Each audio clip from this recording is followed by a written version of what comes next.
Hi, it's Matt from Tubby Tarot again. Welcome to another deck review. Okay, today we're going to be doing the Dark Grimoire Tarot, also known as Tarot del Necronomicon. Please don't get this confused with the Necronomicon Tarot. They are completely different decks, okay?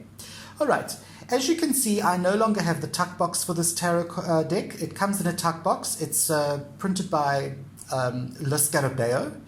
And as you know, their tuck boxes can be pretty damn awful. It does come with a little white book, but as you know, I hate those and I find them completely and utterly useless. This deck is really cool. As you can see, it is a dark deck, and it is a deck that is probably not going to be used by too many people for everyday reading. All right. Because I don't have the tuck box, I made this little box, which I keep my tarot deck in. Okay, that is what the front of the box looks like. Okay, so let's shift it out the way and let's have a quick squiz at the actual cards. Now, the back, that is the back of the cards. Already you can see it's pretty creepy stuff. The card stock is typical Le Scarabeo. Not bad at all. Okay, I kind of like Le Scarabeo cardstock. I really find that my Le Scarabeo cards last nicely. They shuffle really well. They have a little bit of a gloss. You can try and get. I'm going to try and get my light to shine on it. There we go. A little bit of a gloss, but nothing hectic. You could read outdoors with these. In a restaurant, wherever. You could carry this around with you. It is a normal size deck, so you can see there. So, all right, I want to show you the actual cards. All right, we're going to go through the major arcana first, and then I'm going to go through the minors. I have done black borders on mine. It doesn't come with the black borders. I have edged mine in black. It just makes it look a lot more finished. Okay, all right, let's have a look at the major arcana. So, how are we going to do this? Let's do it like this. As I said to you, this is a dark deck, so there are some really weird images in this deck. That is the Fool card, okay? I freaking love this. I love the, what do you call those things? Straight jacket, that's what it's called. All right, here is the Magician. Again, I love the source of light in this card. It's really, really, really good, okay? The High Priestess, she is the cover of the box, okay? Again, a lovely light source. I find, although this is a dark deck, there are some interesting choices when you look at where the actual light is coming from in the drawings. There's the Empress, lovely, lovely, being supplicated to by her minions.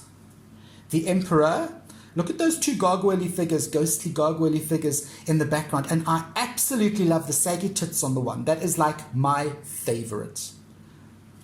Here we have the Hierophant. Again, so many weird figures, but also so many little tiny bits and pieces that you'll only pick up like maybe the second or third time you use the cards, unless it's pointed out to you. For instance, look at the little mushrooms growing in the corner here. Love the little bit of detail that is put in there. There's the Lover's card, okay? And you can see it's actually, although it's quite a nice looking card, it's actually quite sad because there's some little lady in the background that's kind of losing out here, all right?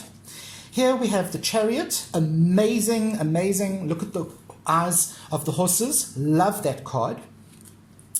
The Justice card, very freaky, and yet very appropriate. Sort of dead dolly, okay? Voodoo dolly. Very appropriate. You'll get what's coming to you. Here we have the Hermit, old man sitting, reading, writing, studying in his dark, gloomy room. Love it. The Wheel, very druidic, and as you know, if you've watched any of my videos, I'm an absolute sucker for anything that's druidic or heavy pagan. What I like about this is there you've got kind of Indiana Jones peeking in at them. All right, love that. Here we have the Strength card, and of course, being a dark deck, there's no pretty lion here. We have a roaring, I don't know, ogre or a giant or a troll. Fantastic. The Hanged Man, very disturbing card, and yet also very, very apt and very appropriate. Okay, here it is literally a man who's hung himself. This is the Death card.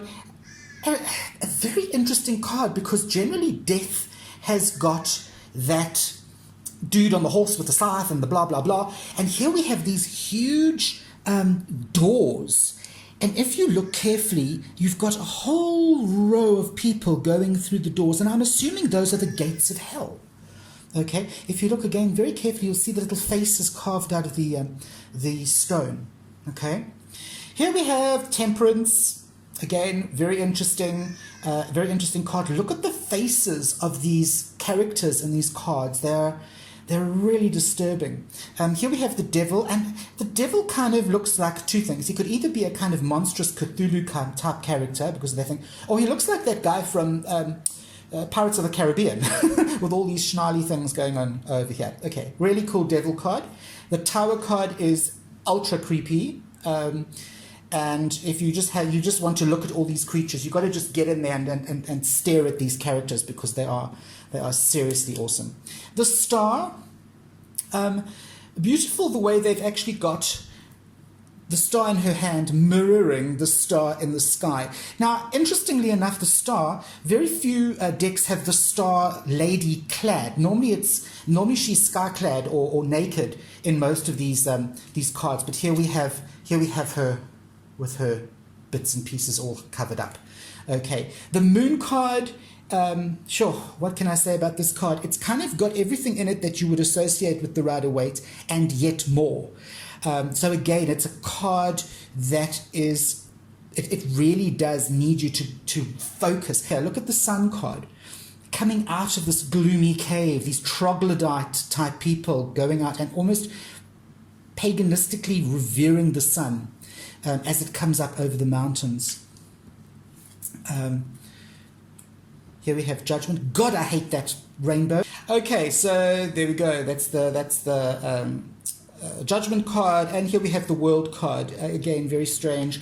Almost like she's finished telling the story now, and you can go back to the beginning, and you'll recognize one or two of the characters from inside the actual major arcana. Some of the archetypical bits and pieces that have appeared in the other cards. Okay, what I was going to say is that this deck definitely lends itself to study. It's a deck that you could take each card and really, really go so deeply into that card. There is so much detail in these cards. Okay, let's trot through the minors, and as I normally do, I'm going to go through two suits at the same time. All right, we're going to go quickly through these. Just so that you can get an idea, if you do want to purchase this deck, you can get an idea of what the images look like. All right, so all the aces in all the suits have got books on them, kind of Necronomicon type books with eyes that are going to kind of stare at you. I've always been incredibly frightened of that whole Necronomicon thing. Okay, so here we go. There's the these are the Ace of Chalices or Cups, and this is the Ace of Pentacles. So Cups and Pentacles, Chalices, Pentacles. Here we go. So that's the Ace. Then we have number 2. Love this. 2 of Pentacles. Look here. Murder, she wrote. All right. There's another bloody rainbow. Okay. We have the 3 of Chalices and the 3 of Pentacles. All right. Gargoyle figure. This reminds me of that movie Midsummer. Okay. Here we have number 4. Love, love, love this card. 4 of Pentacles. Look at that. This guy has held on to all that stuff for so long, he's actually become a mummy. All right. Here we have the 5 of Cups and the 5 of Pentacles. 5 of Pentacles, very interesting. Here he is in destitution, absolute destitution. There everyone's in a parade. It looks almost like Mardi Gras with Cthulhu, like kind of like reaching out. There he is. And this poor dude is like sitting here with his bottle of straw rum. Okay. Here we have the 6 of Chalices, 6 of Pentacles. He's still giving stuff out. So it's actually kind of Rider-Waite-ish. If you can read with the Rider-Waite and you're quite good with the Rider-Waite, I don't see you having any problem with this deck. All right. 7 of Cups, 7 of Pentacles. Love this. Oh. Again, look at that card. Look at where the light source is coming from. All right. Here we have the 8 of Chalices. Again, kind of walking away, saying no. And this is the 8 of Pentacles. Still, the man working on a gargoyle thing. We got the 9s. We got the 10s. Love that. Again, look at the light source. And here we go. This is the Knave or the Page. Okay, the knave, the page, the knight.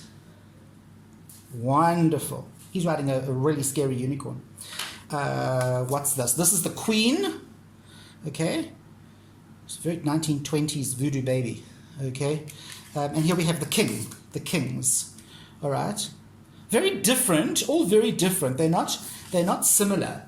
Okay, let us have a look at the next lot, which are the wands.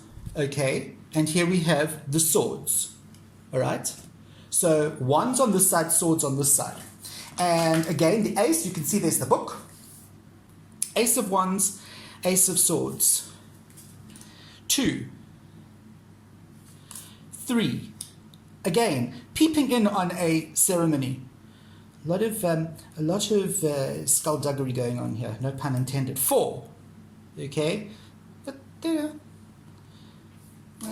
5. Love this, being chased by all those hawks. And again, these wonderful tentacle-like arms. Absolutely love that. 6. Nice. Don't know what the hell that is. 7. Love this. Look at this. Oh my God, these are so scary. I haven't looked at this deck for a while, and I'm actually enjoying this more than you, I think. Look at this. 8. Oh my word. Look here. Okay. And again, 8 of swords. You kind of like get it. You get it. I get it. She's trapped, you know. 9. 9 of swords. Look at this. The dude is like seeing the inner monster, you know. The fear and the heartache and the angst. And here we have 10. 10 of swords. Okay, don't quite see the significance there, but anyway, okay. Yeah, let's go. We've got the knave or the page. Beautiful, absolutely beautiful. I love these. We've got the knight, again, riding these incredibly weird things. And I don't know, this dude's got like no head. This creature is like holding his head. So this deck is just so dark and so weird that I can't help but absolutely love it. Here we have the queens. Okay. And of course, last but not least, we have the kings. And this one's pretty scary. He's also got like a head and some weird little child. So yeah, okay, that is the Dark Grimoire. And now a lot of people are going to freak out and say to me, Matthew, you are talking absolute crap. But I personally prefer this deck to the Necronomicon deck. I think if you're going to have to choose, if you had a choice between two different decks, the Necronomicon or the Dark Grimoire, I would honestly suggest you go for this deck. There is just so much more, I don't know, it's just got a completely different feel, and to me it's just a better feel. If of course you can afford to buy both, yay, awesome, do it. But if you have to choose between the two, I would definitely go for this deck, and it's not very expensive. It is the Scarabeo, and it's one of their cheaper decks. Okay, listen, I really hope you enjoyed that, and I really hope you have seen enough that you would want to either buy the deck or not. Often I have seen decks in reviews and I've thought, oh, thank God I saw that, because I don't want that deck. So if you don't want the deck, there we go. You have also been forewarned. Anyway, I have kept you long enough. I am Matt from Tubby Tarot, and I will see you on the flip side.